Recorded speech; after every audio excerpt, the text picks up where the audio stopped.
Elevating Urban Mobility, il progetto Flamingo, il futuro dei taxi aerei per la mobilità regionale.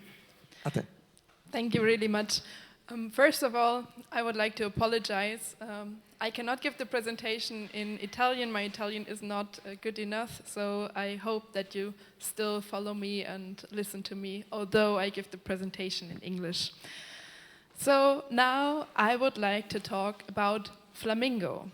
But I'm not giving a talk about birds, and I'm also not talking about pink air taxis, but I'm presenting our study that we conducted for a region in Germany, Rhine-Main region, that's the region of Frankfurt. And we analyzed how a sustainable and economically feasible ramp up of an urban air mobility or regional air mobility service could look like. So this talk kind of fits well into the schedule of today. We've been talking about the technological readiness of the aircrafts and of the vertiports. We've been looking into this regulatory framework. We've been seeing the use cases ramping up and now looking into the framework that needs to be in place for advanced air mobility, for urban air mobility. And now we're coming from the what to how. And this is where our study fits in. So maybe before I come to the study, I would say a few words why me and why Define and how this fits with an urban air mobility project. So I'm manager at Define in our department for mobility and transportation. I'm working with companies and also public sector players in the field of mobility, but also in the field of cargo and transportation. But Define is not only a consultancy for mobility.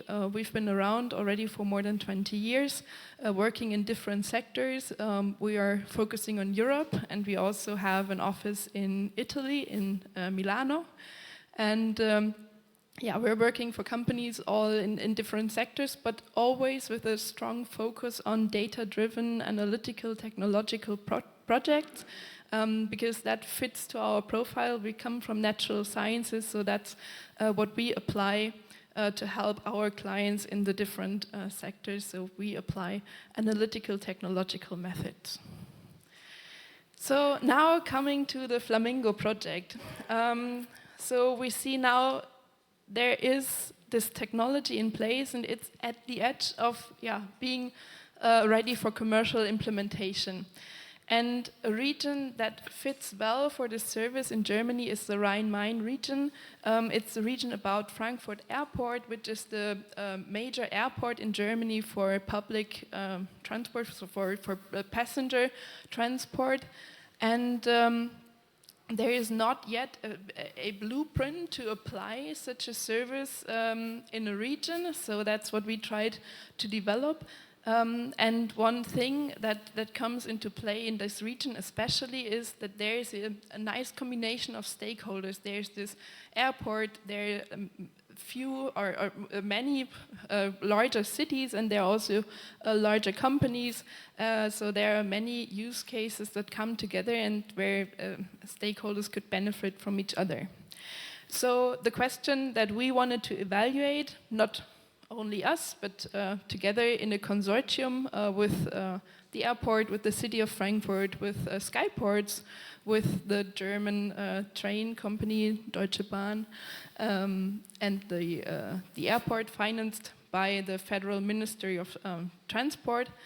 What we wanted to evaluate is who would use such a service, which are the routes that are frequented, that are needed, what are the people willing to pay for that, and how could this be feasible for an operator and also for a vertiport infrastructure provider, and what is necessary in terms of regulation.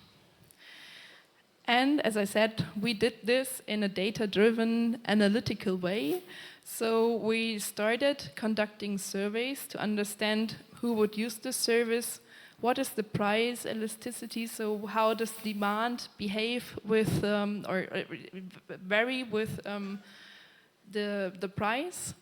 And then we made an analysis of the different customer groups and looked where are they located, which are the regions around Frankfurt that are of high potential for such a service, where should a vertiport be established first. Then the next part was to do a demand modeling to integrate this mode of transport into the traffic model for the region around Frankfurt. And last but not least, there was the economic analysis for evaluating what is the cost for the passengers, what is a feasible economic model for an operator and for a vertiport operator. So, and that is also kind of a blueprint that can be applied to other regions as well. So I would like to dive a bit deeper into some of the analysis. As I said, we conducted a survey online and also at the Frankfurt airport to understand who would use such a service. And that's how we categorized different user groups. And first of all, there are kind of the premium tourists. That are people who want to come to the airport, want to have comfort, want to have a good travel experience, also are really open towards new technology, new forms of mobility. They are not that not that much looking into the price, and also travel time savings are not their primary motives, but more like the comfort and the experience. Then there's another group of travelers, which are business travelers. For them also the price isn't the priority, but the reliability and the travel time. So being fast at the airport and being there and being able to connect to the flight, that is their priority. And then, especially in this region around Frankfurt, there are regions that are poorly connected or not connected. So you see there's kind of a ring around Frankfurt with regions from where you need more than 2 hours to connect to the airport with individual means, so by car or also by public transport. So these people can gain a benefit by reducing travel time to the airport a lot. That are not the only customer groups. There are also people commuting to work, for example, and there are also kind of further edge cases that I say a few words about later. And that are the categories of users that we understood, and we used then their motives to kind of calibrate a set of KPIs that we determined for the different regions.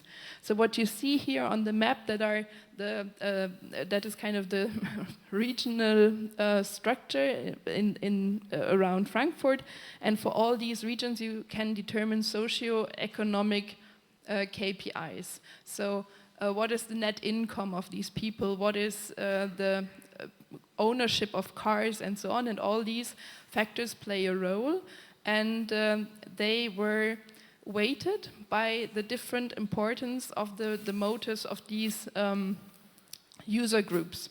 And following this approach, we could rank the regions around Frankfurt for the different user groups. So where are the high potential regions for the different users of urban air mobility for this service to connect to the airport? And in the end, we had a total scoring, also depending on the share of the different user groups, and that is what you see in the fourth picture, and that is indicating, okay, there are regions rather close to the airport that are of high potential, but there are also looking, for example, down here, there are also cities which are a bit farther away, but they also have a really high potential for establishing first routes towards Frankfurt Airport. And that is then also what we looked into to develop ramp-up scenarios. So we conducted, or we established a tool to conduct a analysis about economic feasibility of such a service.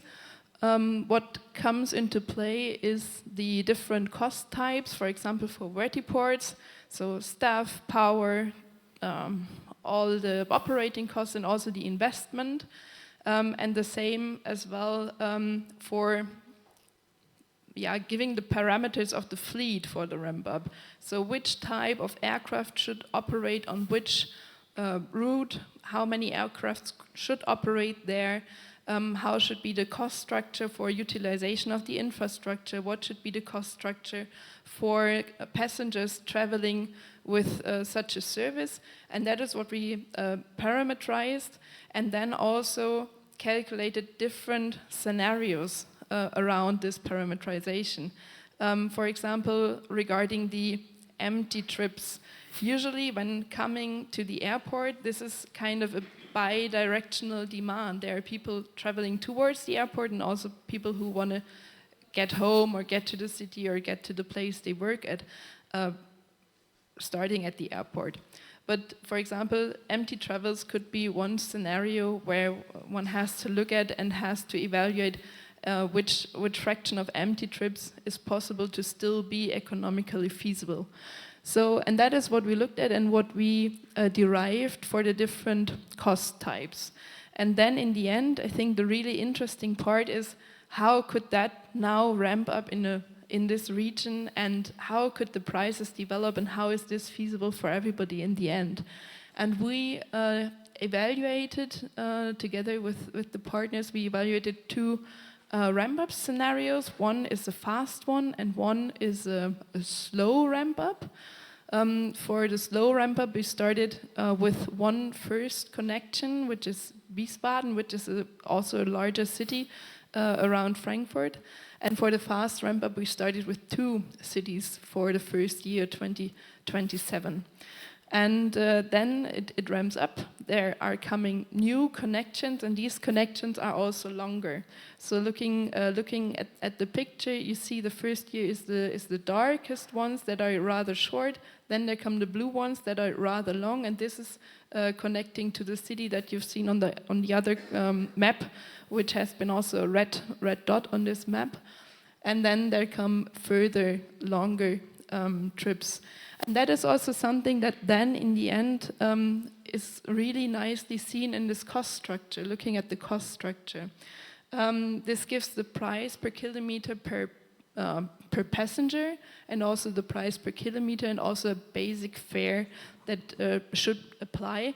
And what becomes clear that the longer the routes that are included in this service, the better the operators can also scale, because the fixed cost for utilization of infrastructure, for example, they are fixed, so they don't scale with the distance traveled, and the longer the distance, the better this becomes for passengers, because the fixed price stays fixed. And also for the operators, having more connections and better utilizing the infrastructure, and also better utilizing the aircraft, helps to bring down the prices, which is calculated here.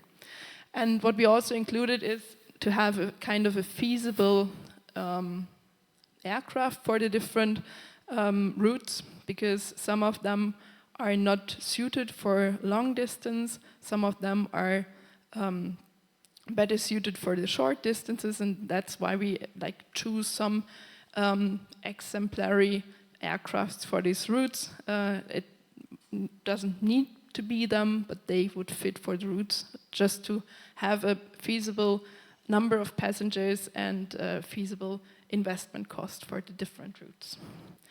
So that's our data-driven analysis. Coming to the conclusions. So one thing that became obvious is that there are still uncertainties. So air traffic controls, cost for that, like how is it organized? That's still not clear. We heard it already in the previous talks. How it will develop regarding autonomous flights. So when will be the point where no pilots are needed anymore, which is also a cost factor in the end and could increase the amount of passengers traveling if there's no space needed for a pilot. but also other things like the cost, the indirect operating cost, also the frequency of empty travels. That's something that's not clear and needs to be taken into account when evaluating such services. And one thing that we took away also in the consortium of this project is it is important to consider this as an ecosystem. So it doesn't make really sense to start this alone, but you have to have partners.